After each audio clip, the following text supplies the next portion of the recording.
Hello दोस्तों, नमस्कार। आपका हमारे बीच चैनल में स्वागत है। और आज हम बात करने वाले हैं एक डीटीएच सप्लाई कार्ड के बारे में। इसका ओवरव्यू लेंगे हम कि कौन कौन से कंपोनेंट होते हैं, इसमें कौन कौन से सेक्शन हैं। तो ये हमारे पास डीटीएच का सप्लाई कार्ड है।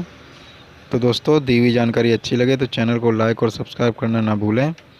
और अब हम चलते हैं इस कार्ड के बारे में जानने के लिए। तो दोस्तों देखिए, ये सप्लाई कार्ड है हमारा डीटीएच का। तो इस डीटीएच कार्ड को आज हम समझेंगे, इसको किस तरह से रिपेयर कर सकते हैं हम और क्या क्या आपको इसमें देखना रहेगा। तो देखिए, यहाँ पर ये हमारे पास डीटीएच का सप्लाई कार्ड है। और दोस्तों, डीटीएच के सप्लाई कार्ड को हम बैक साइड पर देखते हैं तो यहाँ देखिए, यहाँ पर हमें एक सेपरेट लाइन दिखती है जो इस सेक्शन को अलग करती है और इस सेक्शन को अलग करती है। तो यहाँ पर हमारे पास दो सेक्शन है। तो एक सेक्शन को हम बोल सकते हैं प्राइमरी सेक्शन और दूसरे सेक्शन को बोल सकते हैं सेकेंडरी सेक्शन। जो प्राइमरी सेक्शन होता है, उस प्राइमरी सेक्शन हमारा ये होता है जिसमें हम एसी सप्लाई देते हैं। और सेकेंडरी सेक्शन होता है जिससे हमें ये आउटपुट मिलती है, जो हमें डीसी आउटपुट मिलती है। तो हमारा ये वाला प्राइमरी सेक्शन है और ये वाला सेकेंडरी सेक्शन है। और प्राइमरी और सेकेंडरी सेक्शन को जो आपस में कनेक्ट करने का काम करता है वो हमारा है ऑप्टो कपलर। और ये एसएम ट्रांसफार्मर लगा होता है। ये हमारा प्राइमरी और सेकेंडरी दोनों सेक्शन से जुड़े रहते हैं। ऑप्टो कपलर है आपका, ये ऑप्टो कपलर बोला जाएगा इसे। और ये एसएम ट्रांसफार्मर है और यहाँ पर ये कैपेसिटर लगा हुआ है। ये दोनों सेक्शन से कनेक्ट होते हैं।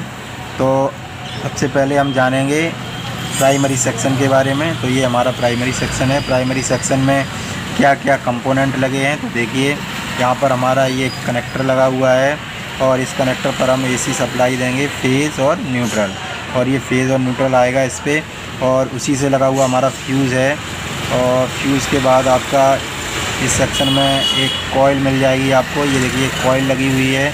और उसके बाद यहाँ पर 4 डायोड लगे हुए हैं IN4007, जो कि हमारे एसी सप्लाई को डीसी सप्लाई में कन्वर्ट करेंगे। और ये कैपेसिटर उसे फ़िल्टर करेगा।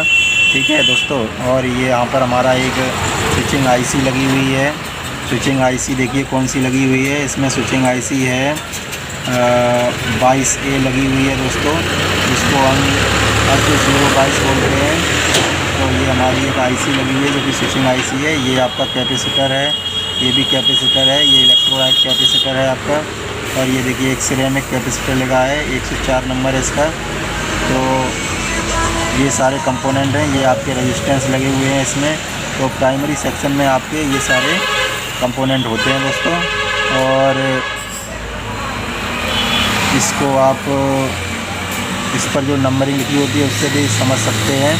जैसे कि इसमें C1 लिखा है तो ये कैपेसिटर है, C2 लिखा है यानी ये भी कैपेसिटर है। C मीन्स कैपेसिटर, जिस पर भी C लिखा होगा वो कैपेसिटर होगा। यहाँ पे लिखा है D5 यानी ये डायोड है। ठीक है, D जिस पर लिखा होगा वो डायोड होगा, C है वो कैपेसिटर है। और यहाँ पर U1 लिखा है, वो इस IC को बताया गया है। ठीक है, स्विचिंग IC को U से डिनोट किया गया है। और यहाँ पर देखिए L1 लिखा हुआ है, वो हमारा ये कॉइल के लिए L का यूज़ किया गया है। फ्यूज पर F लिखा हुआ है, कनेक्टर पर CM लिखा हुआ है। ठीक है दोस्तों। और इस तरह से आप इसको समझ सकते हैं। रेजिस्टेंस पे R लिखा हुआ है और कैपेसिटर जो भी होगा उस पर C लिखा होगा। ये देखिए IC है हमारी, एक ऑप्टो कपलर IC, उस पर IC लिखा हुआ है। तो और ये देखिए, ये हमारी एक कॉइल है, ड्रम कॉइल बोलते हैं इसको। ये कॉइल है, ये डायोड है आपका। ठीक है, ये भी डायोड है। यहाँ पर ये कनेक्टर लगा हुआ है। और ये आपके इलेक्ट्रोलाइट कैपेसिटर सेकेंडरी सेक्शन में लगे हुए हैं। और इस सेकेंडरी सेक्शन की जो आउटपुट है वो हमें इस कनेक्टर से प्राप्त होती है।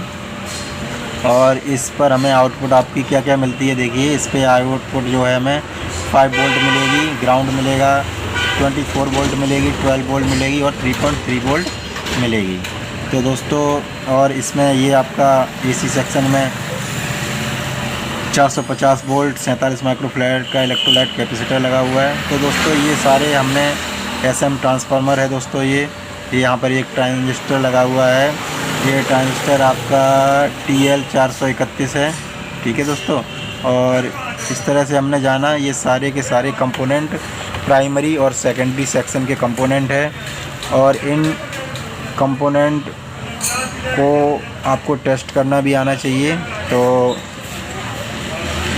अगले वीडियो में हम इसके प्राइमरी सेक्शन को लेकर चलेंगे और उसके कंपोनेंटों को टेस्ट करना सीखेंगे।